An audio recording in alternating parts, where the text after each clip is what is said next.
Good evening. Welcome to PoliticIt podcast. Tonight we have Cari Bartholomew. Thanks for coming, Cari. I appreciate a lot of your online presence. I think you really articulate things well and put your position out there. So today let's talk a little bit about one, the Supreme Court case, Okay. right? Basically outlawing affirmative action. Let's start there, Sure. okay? Sure. I made a small video on this subject because I'm actually really excited about it.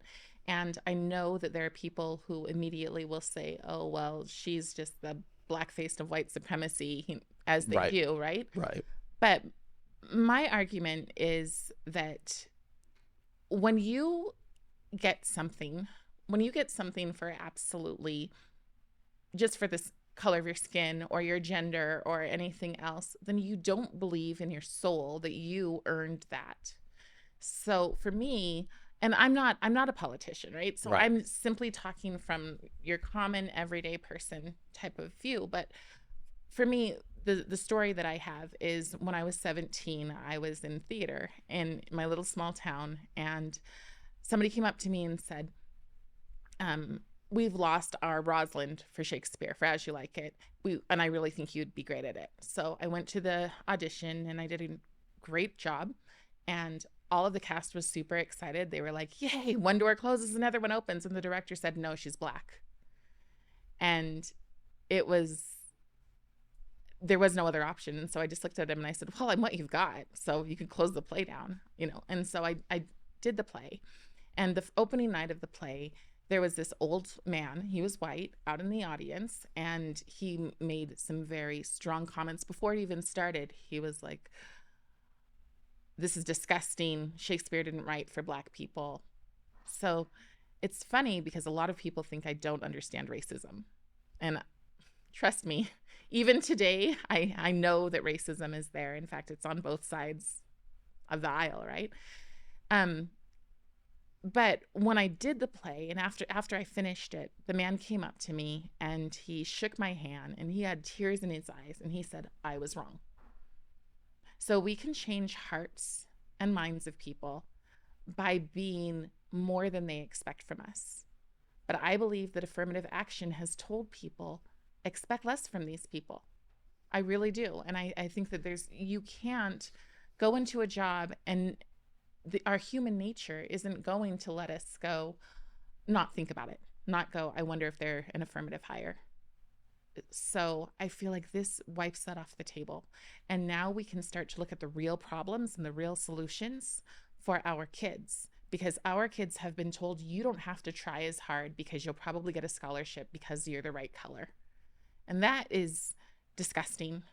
And what a shame to do to our kids, because they should be taught just like anyone else that you are capable. If you put in the effort, if you do the things that you need to do, you can also accomplish just as much and be just as successful as anyone else. And one of the things that really makes me frustrated about it was like celebrities and politicians who are black saying, "You're just keeping us down," when they've risen to the top. Right. They've risen to the top, and yet they look at us and say that It's we almost like can't. they're saying, "I would have never been here if it hadn't been for affirmative Right. action," right? Yeah. And yeah, it one of the things that I've heard that bothers me is along those same lines where people say, "Well, then, how is a black man ever going to be a doctor or a black woman, right?" And you just think, well, you know, I think they don't know history, because in the early 1900s, even the 1800s, there were black doctors, lawyers, judges that we don't hear about. We're never told those stories. We are always told that it is just from the plantation to prisons, and that's it for black people, except for affirmative action that lifted us up. And that's not the case. There are places where, like in the South especially, where black people have been free forever. Right now, I'm playing Harriet Tubman at a bunch of different camps and telling the kids that Harriet's father was a free man, and that there were, and even though his freedom was given to him, Harriet's mother's was not. But then there were other people in the same town who'd always been free. And we hide that because it doesn't fit the narrative. Yeah, that fascinating. Okay, how does this extend? Okay, so we've got the Supreme Court decision that basically cuts out affirmative action, and it was a case of students getting admitted to the university, right?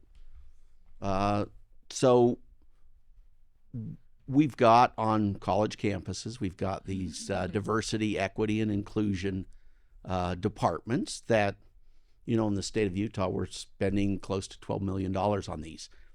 And, I am trying to look at, rather than just say, throw all this out, I'm trying to look at what are some advantages that can come, and what parts are clearly now unconstitutional, right? Right. Okay. Let's go back to when affirmative action started. When affirmative action started, they were looking for the best. Michelle Obama got to go to a better school because she was the best. The women in the film, the film about space. Oh yeah, that hidden figures. Hidden Figures, yes. Yeah. Hidden Figures. So they were the best. Now it's anyone. And that becomes a problem, because then you have people, and also when you don't have to earn it. Now, I know I have talked to some of the DEI advisors, and they're like, well, they do earn it. They work really hard, and they have a second job on top of it. But it's not the same as having to be the best and knowing that and having that instilled in your head before you go to school. So, and what we saw when you and I went to Weber State. Right. Yeah, why don't you explain a little bit about what was happening? Oh, it was crazy. That was crazy. We were in Weber State, and before we even talked, a group, I don't know, maybe 30, 40 people, young people, came into the classroom, and into the conference room, and they had protesting signs, as if they knew what it was that we were going to say before we said it. And isn't that interesting that group just somehow magically appeared, right? And everybody said, "Oh, I think I'm going to take a sign today." Right. Right.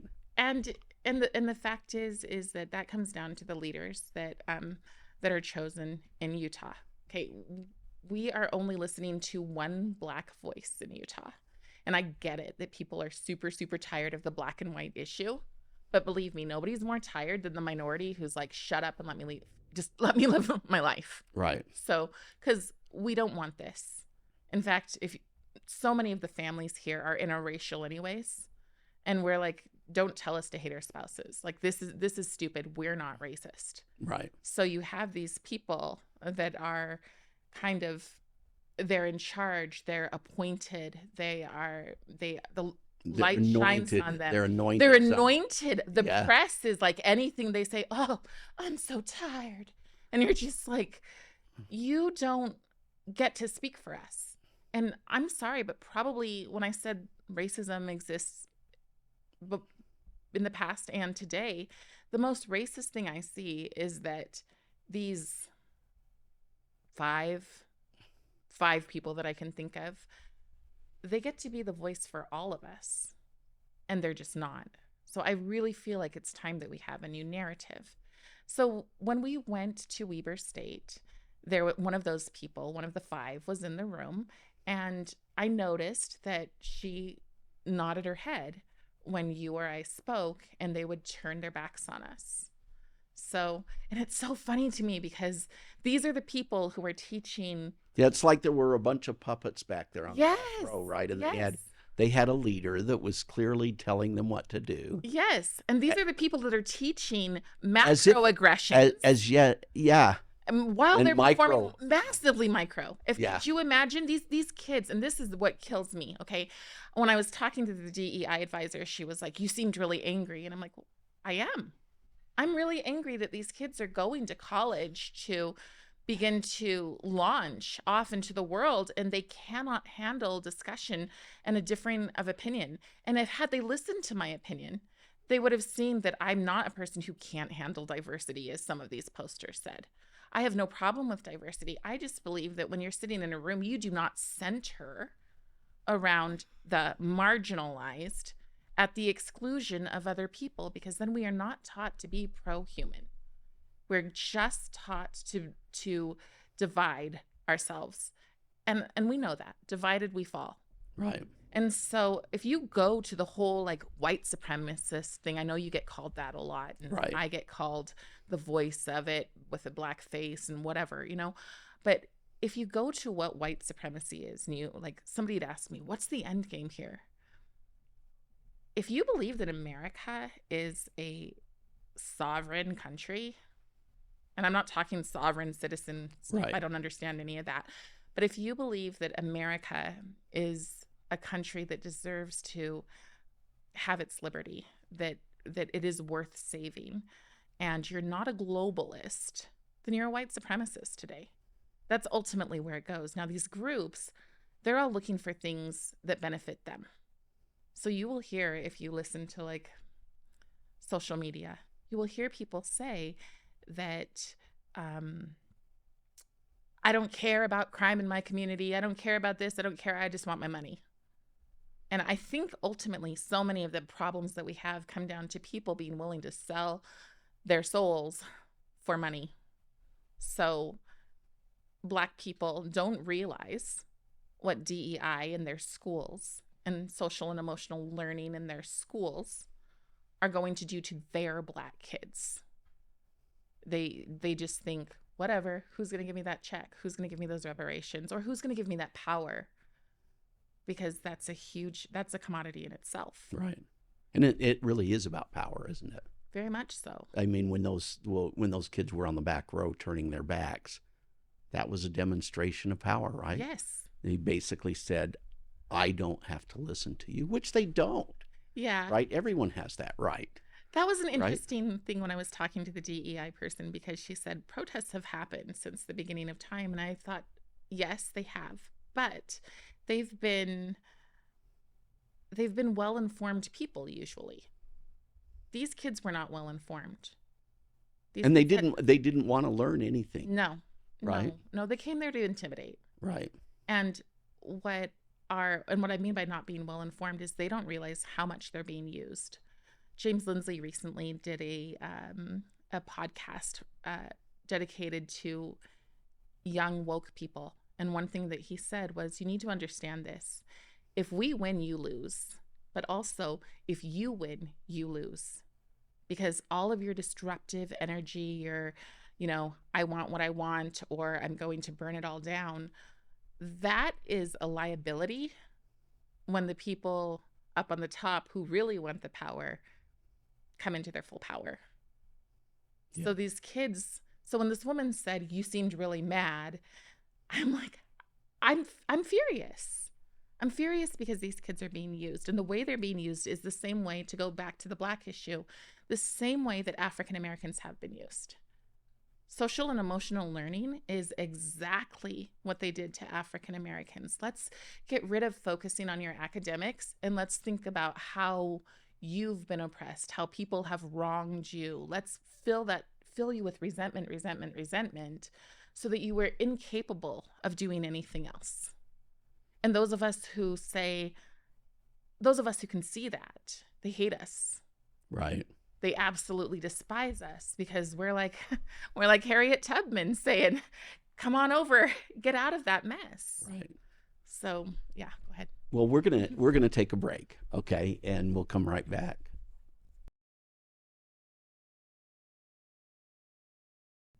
Welcome back. We're talking with Cari Bartholomew. Before the break, we were talking a little bit about DEI, right? Let's go through each piece of that. So the D is diversity. Right. And so can we still promote diversity on college campuses? And what do some people think about that as opposed to others? Sure. I saw a meme that said, "We can get along and still be friends," does not apply to. And then it gave a list of all of the things that does not apply to. And healthy diversity says we can get along and still be friends. Right. I mean, we can disagree and still be friends, right? Right. So, but it doesn't mean, it doesn't mean you must believe the way I Right. do or you're not included. right, I would actually argue that it looks more like a cult when you must believe the exact same things in order to have a conversation with another person in order to just be able to get along with them. We have 46% of colleges today that are doing safe spaces and segregated graduations, including in Utah. So under the name of diversity, we are breaking groups up, and basically they're anti-white groups. That's what's happening, and it's super awkward. I get people who are like, I went to this event, and I'm sitting in a room and they're saying crazy things that are super offensive, and I'm not allowed to say anything. And that's one thing that really bothers me, is that people over the last couple of years have turned into this, I'm just going to shut up and not say anything, because as human beings, we do boil over. Right. And it does become more and more of a, I'm afraid to make eye contact with that person. And we're turning far more bigoted. And then there's the thing of our kids. These teenagers are far, far worse off than I was growing up. Yeah, it's divisive in that it divides rather than unites, right? That's what when I started reading about Robert Woodson, who we brought in. Yes. I really like that his focus is on uniting Exactly. people, right? And we have something beautiful to unite Absolutely. around, right? Yes. I always like to say Jefferson penned the words, all men are created equal. Right. And 7 years later, Lincoln makes us a more perfect union. Right. Right? Right. That doesn't mean it's perfect, but it was those documents that really were important to make what Lincoln did possible. Well, there's simple things, and I always tell people when they ask me, you just go backwards. So diversity on a college campus can look like folk day, where everybody gets to dress as whatever their culture is or whatever they're even interested in and just talk to each other. The problem with the diversity that we're doing is we're centering around certain groups. So that becomes exclusionary by itself. Well, and right? diverse, right? It is divided. Right. So, and that is the ultimate goal there. So then we have equity, and they'll say, oh, equity just means that we have equal opportunities. Then call it equal. Yeah. And then call it equality, but we don't, because that's not what equity means. Equity means that we all have the same outcomes. And I think I've said this before, but if you have two kids in the same household and one is super mathy and really into, I don't know, wants to become a doctor, and your other kid is a dancer, they're not going to have equitable outcomes. So this pushing for equity, we've seen what's happened in multiple countries. I talked to lots of people who've escaped communism. Right. Equity is, we're all equal down here and the elites are all equal up here, and it does not work. Yeah. Yeah. Now, then we have the proletariat and bourgeoisie, right? Even though that's who Marx was trying to wipe the distinction from, right? Right. But it ends up being that anyway. And I can't figure out why people are in support of it. Well, to me, diversity means that you've got this richness of thought because you have people with different lived experiences, right? Mm-hmm. And they're interacting with each other. That's an important thing. Without a priority, though. That's the whole thing. Like when you meet a janitor and you meet a senator, do you treat them the same way? That's true diversity. That is actually just being welcoming and embracing of all. Right. And that is not what diversity looks like. Diversity looks like you have to respect me. I get a longer time to talk, whatever else, simply because of the melanin in my skin. Right. Or my gender preference or whatever. Okay, so So we've got diversity, equity. We talked a little bit about equity. What about inclusion? Inclusion is what I've been saying about centering. So inclusion means that we include ideas that are accepting. We kind of force tolerance, which is crazy in Utah because it is a religious state. So, and religion does have rules. Religion does have doctrine. And so when you say, "Oh, nothing," and I'm not even LDS, but Right. when you say you must throw all of this out the window in order to be inclusive, then you're not really being inclusive. You are not being tolerant Of of, other ideas. right. And what they'll say is, well, your gender or your skin, those are things that you can't make a choice on, and religion is something. Well, for me, my faith is deep, deep into who I am. Like, I identify first as a Christian, then as a wife and a mother. That's how I identify.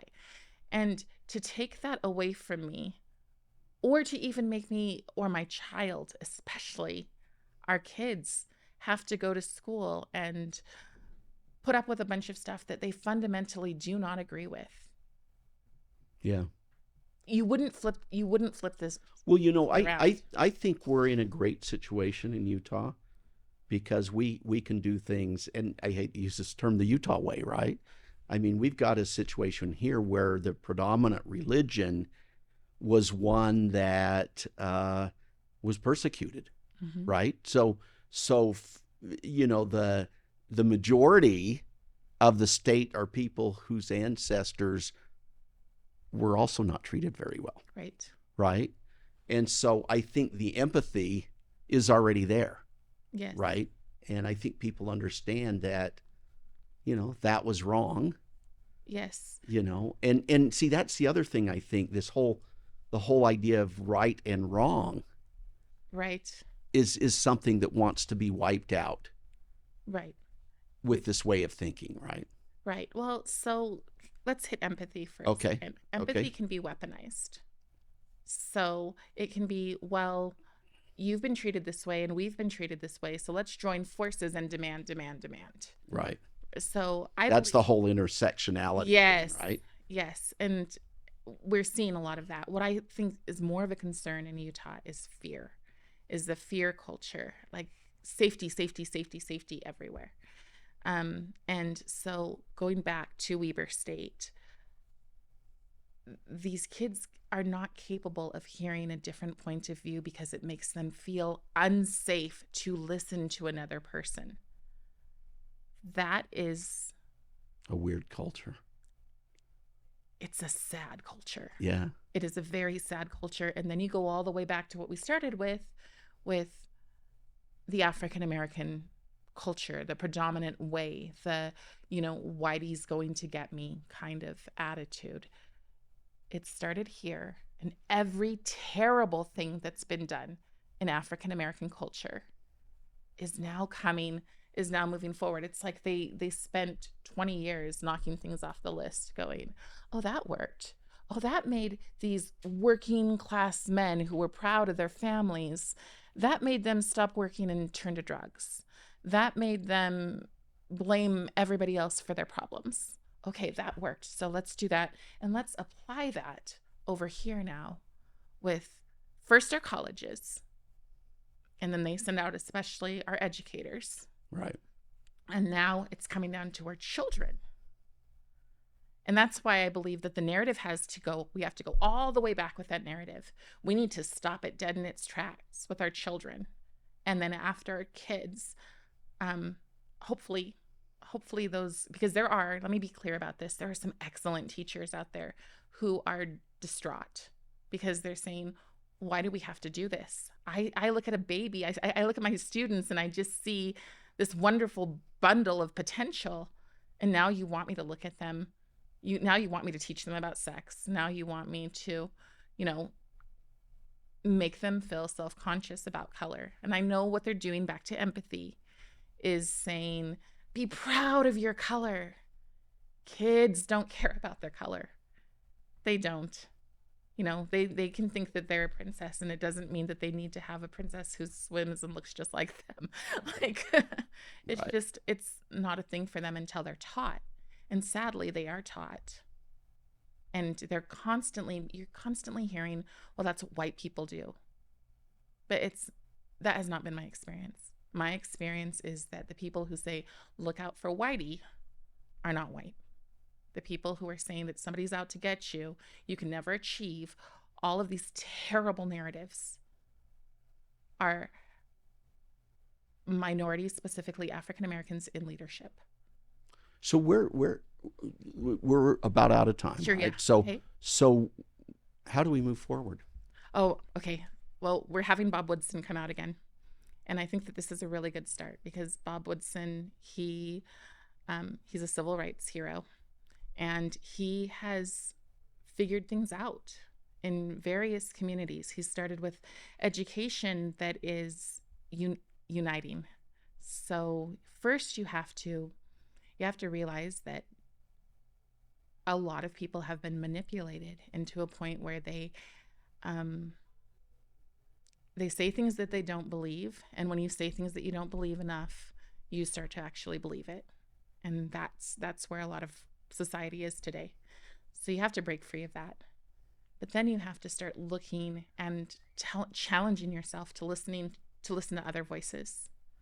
And Path Forward Utah is bringing out Bob Woodson next month, and we're going to go to the Senate and the House, and we're going to try to show them that there's history that can unite us. And that doesn't mean we keep the ugly things out, because that's not truth.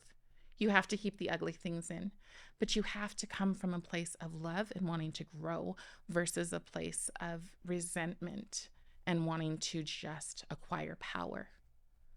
And I think the other thing is that Utah, especially, because that's where we're at, Utah has to stop lifting up these 5 people or this group of people as the voice for all of us and start to look at us all as human beings, not as a collective. That is extremely dangerous. It's been done in history over and over and over again. And we need to look at that individual and lift the individual, lift them with needs-based education, not as a collective. That's racist. I'm sorry, but it is. Yeah. Cari Bartholomew, thank you for coming. How can people learn more about you? You've got your own podcast, right? I do. I have a small podcast called Be Not Afraid, where I talk to people. I talk to dissidents, and we do tackle the Black experience sometimes. And so how do they find that? Be Not Afraid. Yep. Be Not Afraid Cari Marcel on YouTube. And then I'm also on a podcast called The Radical Center, which really helps people learn to listen to. It's usually a bunch of therapists and me, who's not a therapist, right. but it helps people to listen outside of their own bubble. Thank you, Cari Bartholomew. Great. Thanks. We'll see you next week.